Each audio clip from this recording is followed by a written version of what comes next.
On dark, moonless nights, the people of Gravesville sometimes hear strange sounds coming from the heart of the forest, but no one dares to find out why, for fear of awakening something dark and ancient. Sarah's story begins one disturbing night when a girl returns home after a night shift at the local hospital. The familiar path through the deserted streets has always made her sad and melancholy. Gravesville seemed grey and monotonous to her. But on this night, Sarah had an uneasy feeling.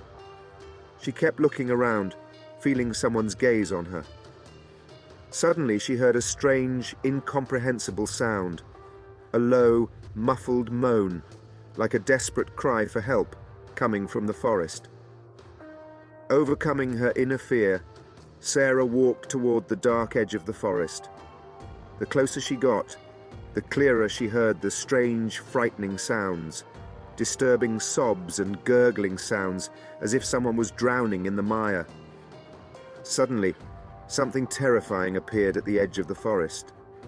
A mutilated body was convulsing on the ground, as if eaten from the inside out.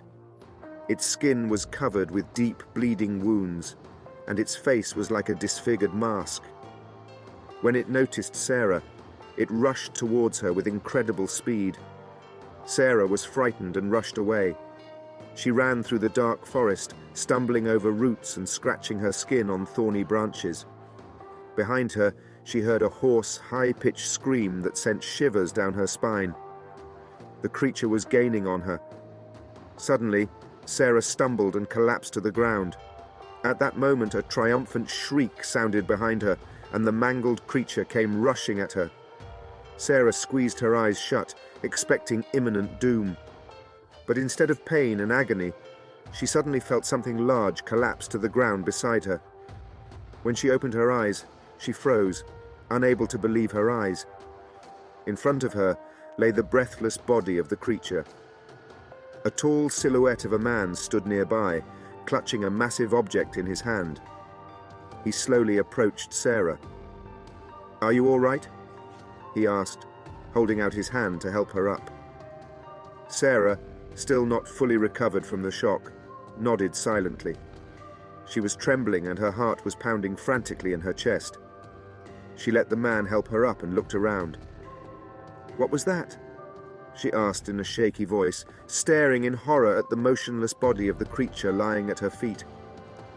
The man shook his head, his face serious and concerned. "I don't know," he replied, "but I have long suspected that something dark and dangerous lurks in this forest.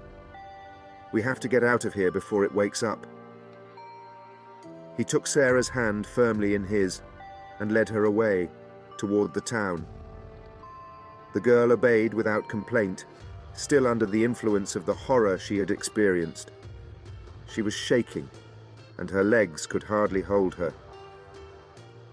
On the way, the man briefly told her that a few months ago, the locals had started disappearing one by one.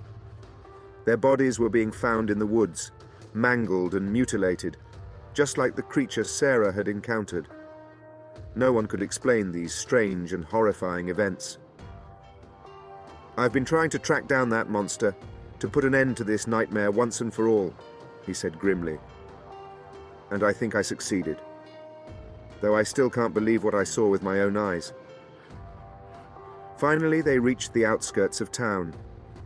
Sarah felt a sense of security come over her, but at the same time an uneasy foreboding swept over her.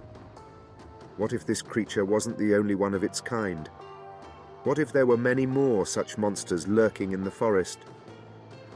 She stopped and looked at the man and asked, "What is your name? And what is going to happen now? After all, this monster can't be the only one." The stranger sighed heavily and placed his huge palm on the girl's shoulder. "My name is John, and you are right. I too am afraid that this is not the only such creature. I must warn the residents and the local authorities. I saved you this night, but who knows how many more people are in mortal danger.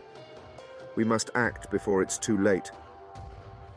Sarah nodded, realizing the gravity of the situation. She felt shaken and overwhelmed, but at the same time she was determined to help John in his difficult struggle.